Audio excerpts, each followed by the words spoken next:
The aim of today's clinic is to stimulate thought and discussion on the development of an effective COVID-19 customer and staff communication strategy to support the reopening of your facilities.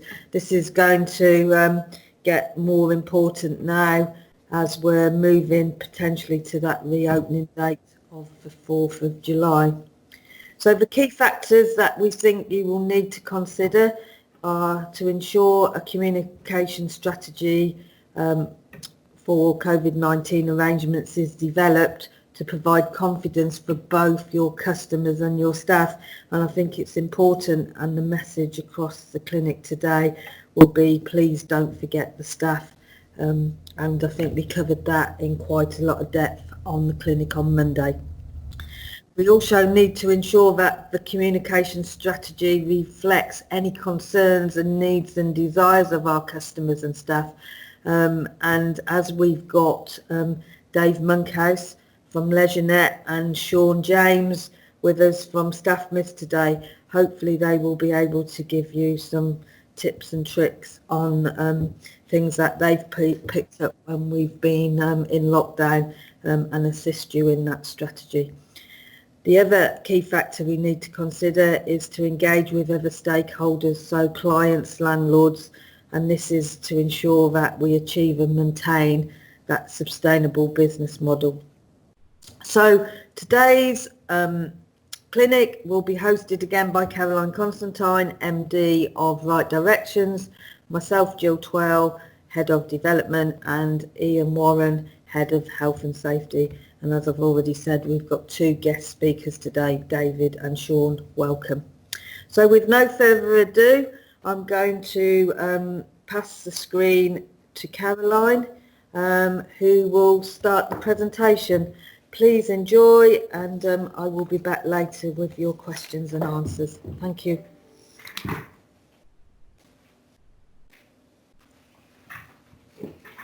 Good morning, everybody. I hope you're all well and you've had a lovely couple of days. Just a quick recap on the clinics that we've held so far. Jill's already mentioned they are on our YouTube channel. They're starting to go on our YouTube channel, and you should also be receiving them by email from our info@Right Directions email address. If for some reason you're not getting any of them, or you need another copy, we have covered business continuity and mobilisation planning, risk assessments for vulnerable employees and customers, response planning and reopening, then risk assessments, and sorry, someone's muting. I've got a problem here, Jill. It's gone. Presentation has ended. Somebody else has started sharing.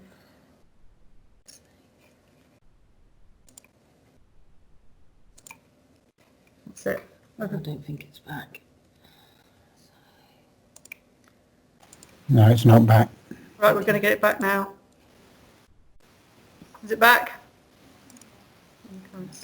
Yes, it is. That wasn't on the full screen. It was before. Oh, okay. Sorry about that, everybody. Somebody hijacked. I was hacked for a second there. We've also covered reopening, risk assessments and cleaning and maintenance, staff training, signage and staff consultation. And this week, obviously, how to do your risk assessments, work instructions and procedures. So that just, if anybody needs anything, please come through to info or ring us in the office. We've got our 4 S's still, and we're going to keep harking on about these. I'm sure this is all over. Keep your distancing for spacing, sanitising, signage and smiling. They've been our messages all the way through this.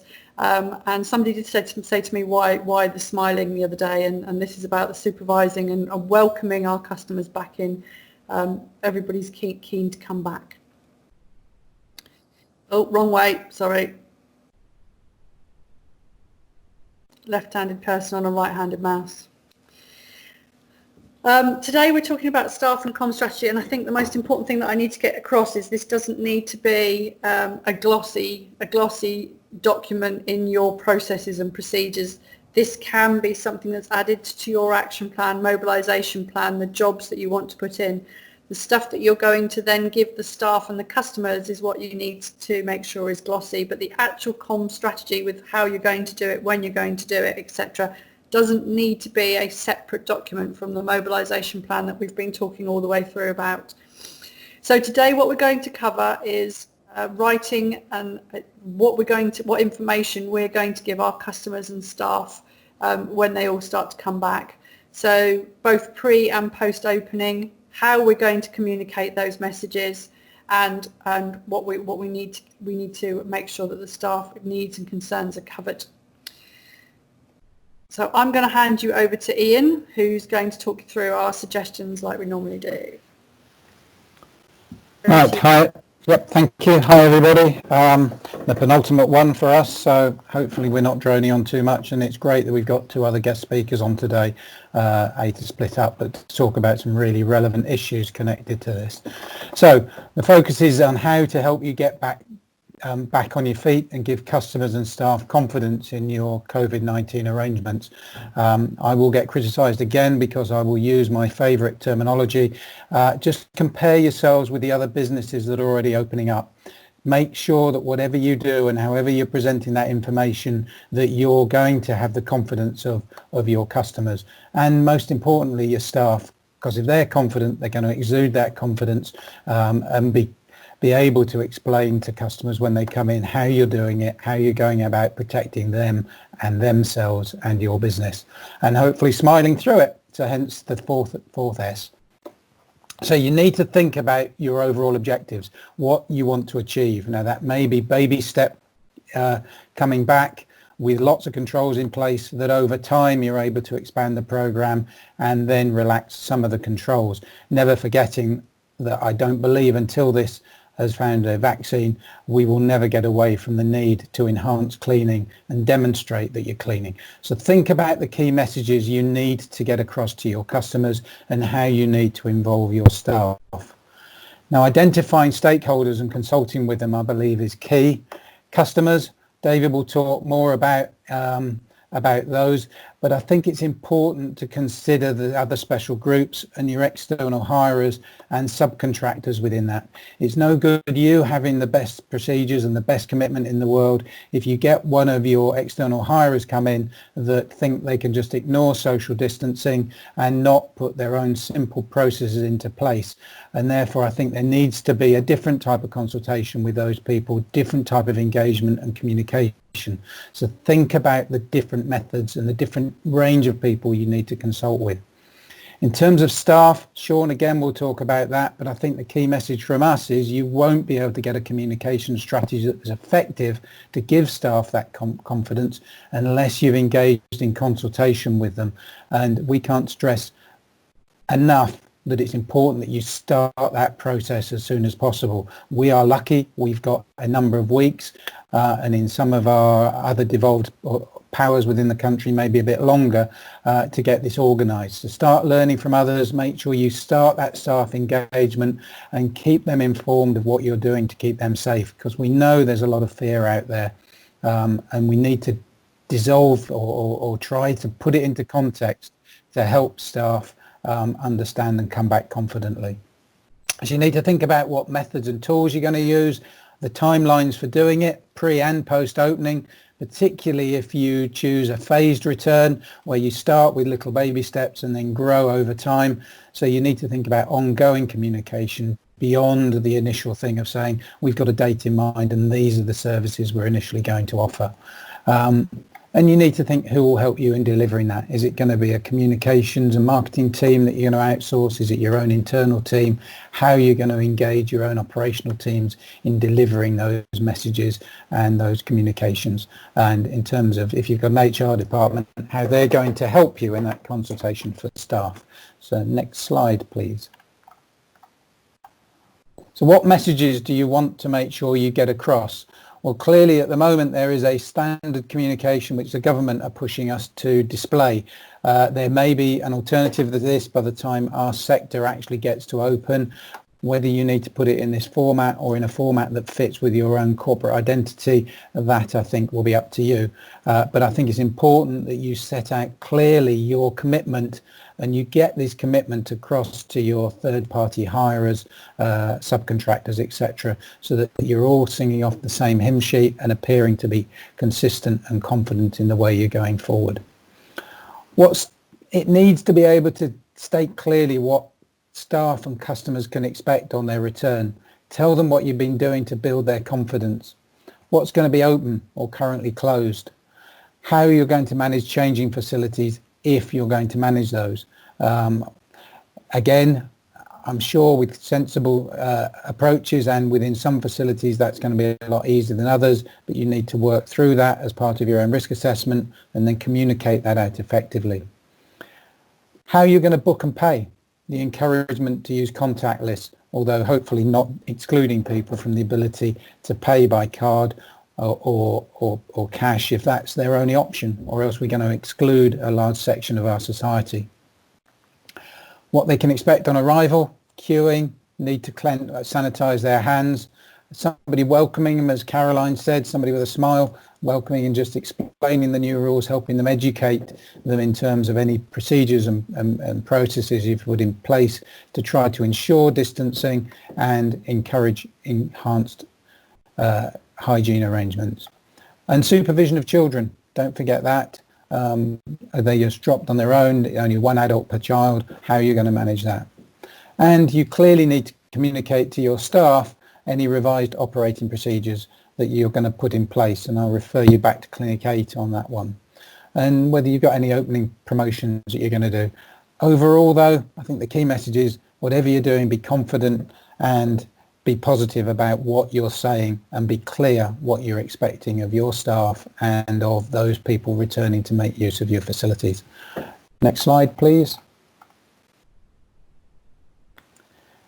Clearly, there's a vast array of tools and methods that you're going to be able to use to make sure, once you've decided on what you're going to communicate, how it gets across to people. There's the obvious ones of your website, social media, emails, text messages, direct to members, but also think about your non-members, how you're going to communicate to them, whether that be through posters around the centre, leaflets on arrival, so long as people aren't touching, they're left there and being advised to pick one up, and also maybe virtual platforms, certainly for staff, to encourage people to come or staff to come and join in virtual platforms before they're first coming back into the centre. And once open, consider using digital media where you've got it around the centre, high impact, able to deliver clear messages. PA announcements advising people to remember social distancing, or maybe to sanitise hands, particularly at class changeover times. And those face-to-face comms I talked about with your third-party groups that are going to come in. Consider what others are doing.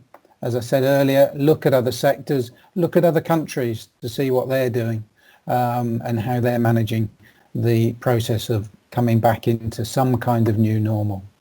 And make sure you use the industry guidance that we've got available. Sinsper have got some great information on their comeback campaign, and we recommend that you keep in touch with that and look at that.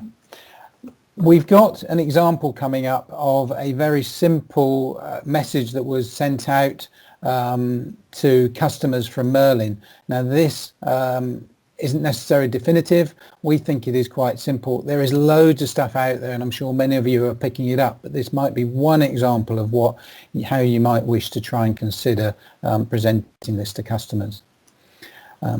There should be music playing with this. We don't think it will come across. It's quite simple and effective. It's got some messages that I think are a bit OTT, i.e. this it talks about online bookings and how you're going to get people in and limit numbers. Checking on attractions or activities in our case. It's telling you the things that you will experience and that some issues might be suspended due to the fact they can't put suitable controls in place. This one I think is a bit OTT. We've talked about this. You won't know if someone's symptomatic until they develop symptoms, so it's a bit of a pointless exercise. Encouraging contactless cards. And this one again I think is a bit OTT. None of our supermarkets are doing this. It gives a false message to people about how full a car park is and might cause more anxiety than good. But these other ones, they might see employees in some areas wearing protective equipment. Reminders of social distancing and how they're going to engage in the actual activities that they might be doing. And the constant reminder about the need to use the hygiene stations and sanitize their hands, which is one of the key control measures, and what they're doing to try and enhance that by constant cleaning. I don't know what you thought about that, but we think that is a quite simple and easily followed message that lots of organisations are offering to try and help companies present, and you'll only need to look at some of the other alternatives. Now, this is a key slide. Part of communication is making sure you impart the rules and the procedures that you've got in place. I think one of the key things is to make sure whatever you produce stands out. I don't think for customers, health and safety type signage really hits the mark. So something that's prominent, that defines your company values, defines how you want to be seen, and is a clear, consistent, simple messaging throughout your building. I think choosing one style is key. Can we just flip back to that? And the thing about 2 meters, it's something we've been thinking about. There may be changes in the future, so the more you can maybe just use the word either social distancing or distancing without actually referring to the 2 meters might mean that in a little while you might not have to change all your signage. So just think about the longevity of this and how long you want to encourage it if you're engaging a contractor or a publicity agency in helping you produce good quality standout information. Okay, and I'll now hand you over to David Monkhouse. Cheers. Thank you, Ian. Good morning. Welcome, everybody. Firstly, thank you to Right Directions for giving us the opportunity to share some of the insight that we've generated to assist all of you. I think there's 160, 170 people on this. Let's base our strategies on what the customer's actually saying. So I've got to, first of all, thank all of our partners. So Max Associates, Right Directions, the Data Hub, and obviously Full Global in creating the survey. Thank you, Carolyn. You can go on to the next one. That's fine. I wanted to start by just giving some headlines. So the headlines from the survey are effectively, this was done across the country. So we have responses from Scotland, Ireland, England, and from Guernsey. We've got a really good selection across the way sport and leisure is delivered and fitness is delivered in the country. So we've got 18 local authorities, 43 operators, 88 private clubs, 21 trusts.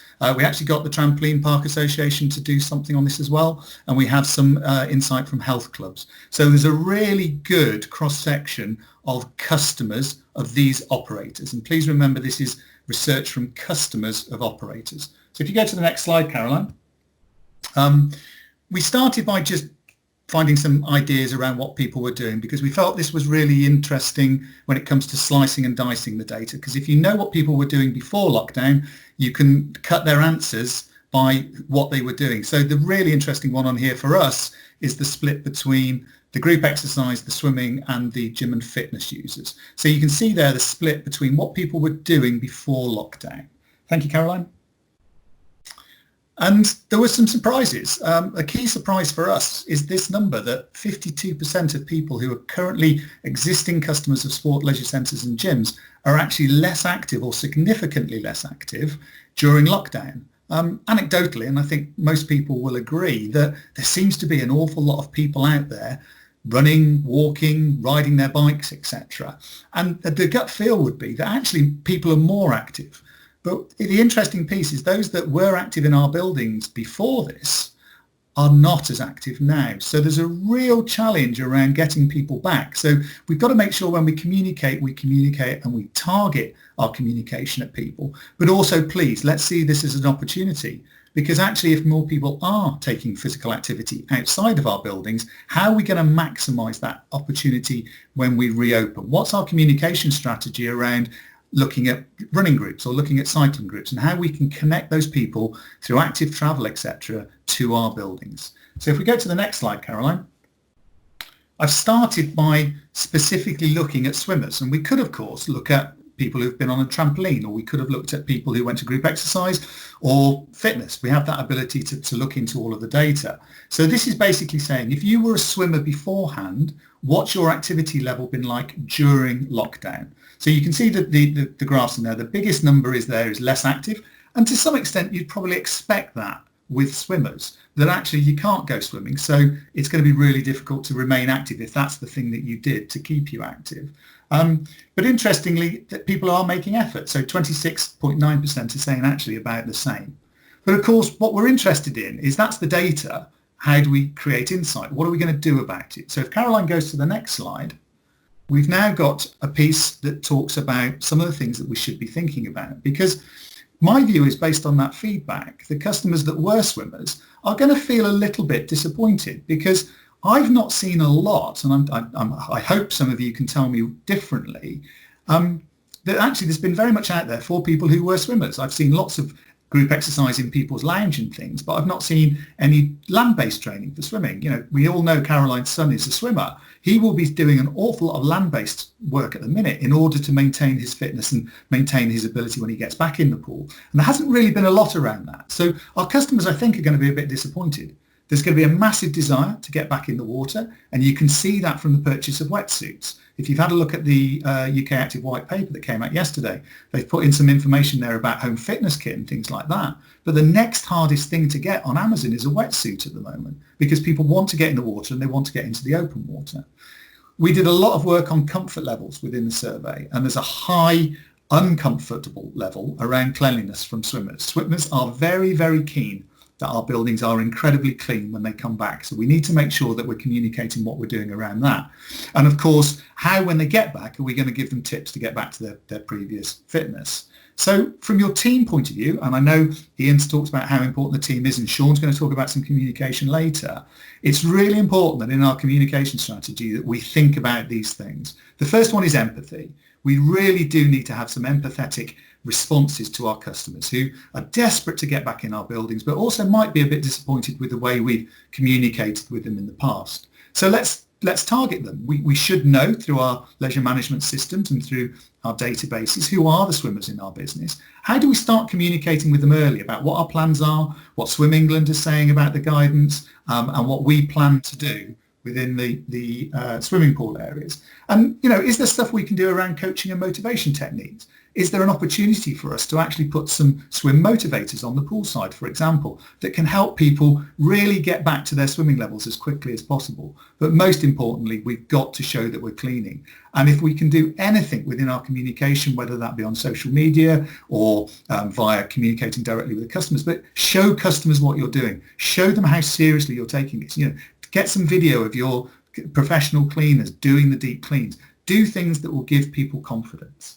So if we move on to the next slide, Caroline, what we've done now is we've had a look at a segment around the people who were really interested in having an online membership as part of their memberships going forward. We've seen a really big shift to digital throughout this process.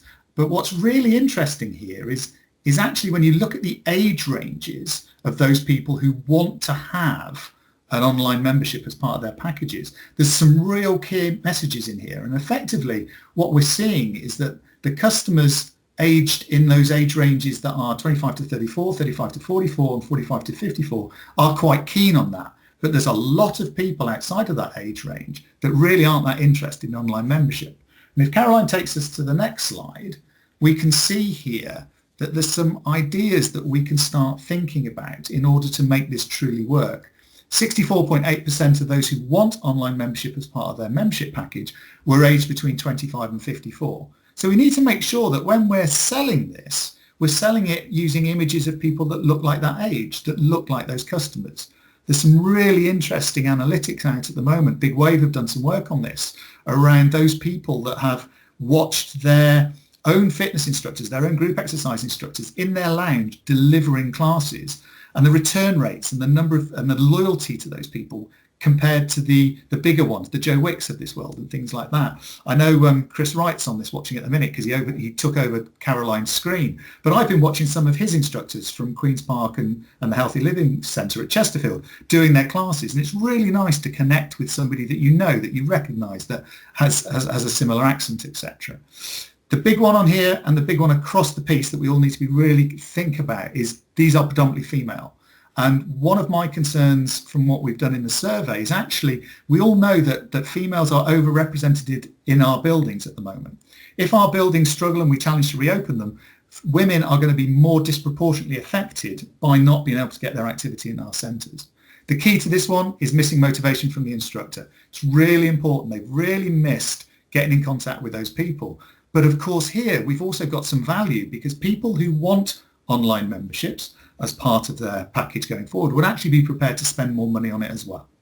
So let's think about in our strategy how we target those promotions using images of real people, make sure the program suits the age-specific times. We do need to build that relationship now with people. That's the best piece about our digital platform. We do have a lot more opportunity now to communicate with people, but let's not forget upsell. This isn't just about opening and getting back to where we were. There's a huge opportunity here to sell additional product, but also sell it to additional people who wouldn't normally use us. And it's really important to remember there is a massive opportunity, not just to reopen, but to reopen with a bounce. And let's do something different. Caroline, if you could go to the next one for me, please. So this one effectively looks at that interesting piece around the people who said they want to spend more or prepared to spend more when they come back, what have they been missing most from their activity during lockdown. And you can see here the two biggest ones here is motivation from the gym and from class instructors, and the other one is the socialization piece. And if we drop down to the next slide, Caroline, those numbers are just a bit clearer in there. So 43% are missing the motivation of an instructor and 29% are missing the social aspects. So how can we build that type of data into our insight and therefore into our communication strategy? We can do this by looking at how we maximise the interaction between colleagues and customers. Ian's talked a lot about the smile. He's talked a lot about the confidence, and he's talked about learning and development. Absolutely vital going forward. Our team need to be fit. They need to feel safe themselves. They need to be able to get that message across to our customers. But our customers have missed them. Let's maximise that opportunity. The other thing we could start doing is looking at customers to customers. Is there a way we could start doing some online coffee mornings? Is there a way you could do this type of conversation over Teams with your customers so that you can share your reopening plans, so they can establish and understand what's going to happen when they reopen? What will reception look like? Have you got some video tours that you could share with people? Those types of things. But also pick up the phone. The phone has been one of those tools, certainly in my book, that I haven't used very much, but I've seen some really good stuff in Trafford Leisure. I don't know if there's anybody from Trafford on here. Their exercise on prescription team have actually been phoning all of the older people that have been doing GP referral and making contact with them and just having a chat. And sometimes that's the only conversation these people have been having with anybody else, let alone somebody who's interested in their health and their physical activity. So don't forget the phone when we're talking about these communication strategies and what we can do. Caroline, if you just drop to the last slide, this one is a sales plug, I'll say it. Our full report will be available middle of next week. It's available at £100 plus VAT, and you can just click on that link and you will get a registration form for that form. And if we go to the last slide, that's me. If you want to get in contact, please just give me a shout. I know I've seen a few names that I recognise on there, but there's some interesting stuff on our social media feeds around experience recovery conversations. There's some really good little tips in there that you can pick up that will go, it'll reinforce some of the stuff you've heard through these clinics, and it might give you a few more ideas as well. But just get in contact and give me a shout. Thank you for your time. So I've done, I think. Sean, are you with us? Are you ready? I am indeed, yep, absolutely. Right, Caroline, can I go through to the About Us slide?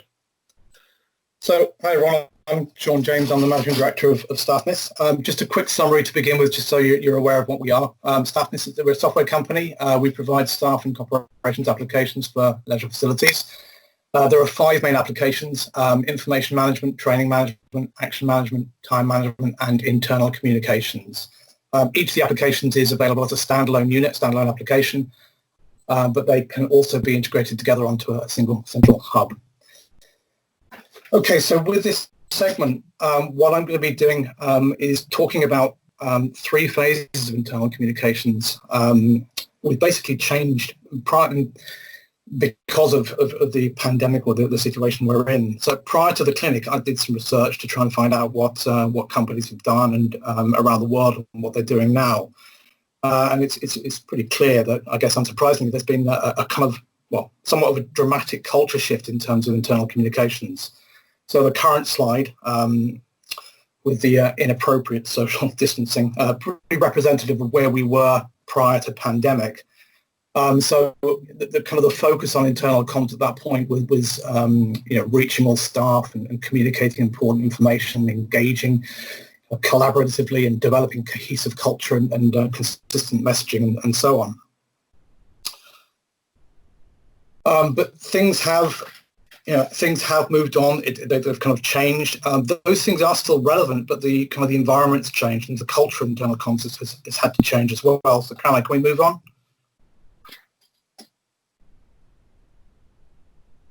So we're in a kind of essentially a phase 2 stage now. So where the kind of the businesses have shut, staff are furloughed.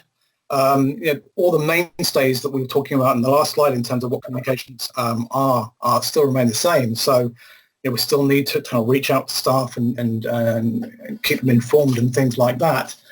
But there's some new things that we need to have to pay attention to. So we have to keep collaborate on policy, as Ian mentioned earlier, in terms of consultation. We need to engage them staff with feedback and allow them to make suggestions. We need to provide information, health and well-being support resources and things like that. So looking at some other companies, again, around the world, so Microsoft, as an example, as soon as this hit, they immediately created an internal information channel, which they called the center of gravity. And it was just literally, it's an internet channel dedicated to COVID-19. And then you find many other companies have done exactly the same thing. IBM and many others all created dedicated information areas for COVID-19 resources. So there's also been quite a lot of research that's done.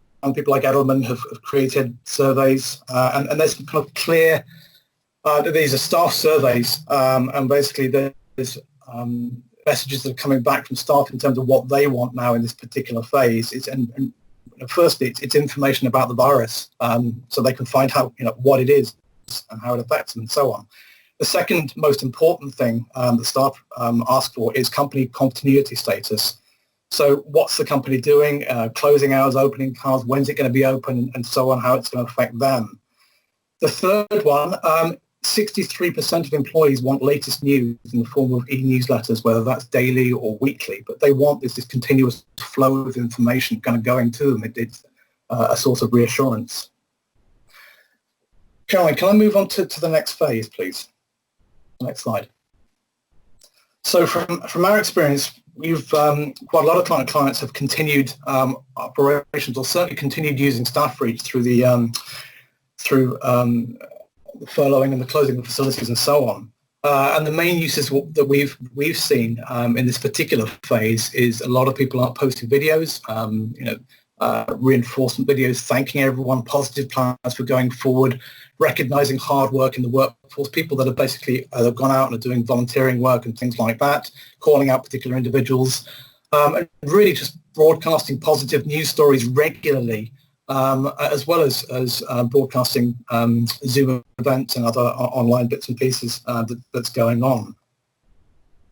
Caroline, can I just move on to the next slide, please? So we've got some clients as well that are redirecting. They've actually stayed open with some of the workforce and redirected that workforce. So, for example, Medeski Stadium in Reading, where they've changed the way that they work. So they've been taking and making use of the system to basically communicate shifts and manage shifts to deliver services to local NHS. Okay, Caroline, can I go through to the next one? So we're going to move into, so having gone through this kind of pre-pandemic internal communications and then this second phase of where we are now in terms of we're shut and we're waiting for guidelines and information. That's essentially phase 2, and the use of internal communications is about positive reinforcement, positive messages and information. But phase 3 is essentially what we're going to be moving into. Now we've started to kind of get dates and ideas of dates going forward. We need to be thinking about internal communications and returning to work. So again, there's consistency in terms of what we use the communication systems for, in terms of being able to reach all staff and provide information and so on. But there's some other things that we can touch on as well. So for example, you can see in this slide here, we've introduced an interactive banner at the top. So this remains on every page in the system in the applications. And that basically just pops up messages, or in this case an NHS washing hands video, but you can direct that to something, a page or set of pages that you build in the system for COVID-19 information and so on. But things like that, the banner messages there. There are other things as well. So we maybe need to think about doing pulse polls. This is something Microsoft do actually daily. So pulse poll is something that basically get the staff to just give you a view of how they're feeling. Now, we can explore certainly, and we're interested in exploring whether those things should be reactive at all, in terms of if someone raises a concern, whether that then escalates to someone for an intervention. But pulse polls certainly might be something just to gauge the temperature of the workforce, if you like. The other things, of course, we need to continue doing things like consultation and again, engagement, getting feedback and suggestion. Ideally, we need to be in a position where it's so important to put information across, make people aware of things. We really need to be in a situation where everyone has an electronic inbox. Now, whether that's email that they're already using right now, or an internal, an existing communication system that you've already got, but it's basically something. You'll see here, this is basically the STAFFMIS inbox. Every member of staff has their own inbox. But it's somewhere where staff can access anytime, anywhere, any device, so that they can basically talk to you, where they can consult with you, where they can engage, they can find out information, and also where they can carry out actions. So where they can be trained. STAFFMIS is extremely good at that. Find out what their rotas are and things like that. So this third phase that we're in right now is kind of it's a new era. We don't know exactly what's going on. But certainly internal comms, if we've got something that's set up where we can deliver and we can react fast, hopefully that's at least a good tool to help us go forward. We're continuing to develop things, so just watch the space, and we'll keep you and in the right directions informed. Thank you, Sean, and thank you, David. Thank you very much for your input. I'm not going to talk through this slide for long because we haven't got long left for questions, but as we've all said, we're here to help. Keep in touch. Please ring us and email us if you need any support with anything we've gone through in any of the clinics. So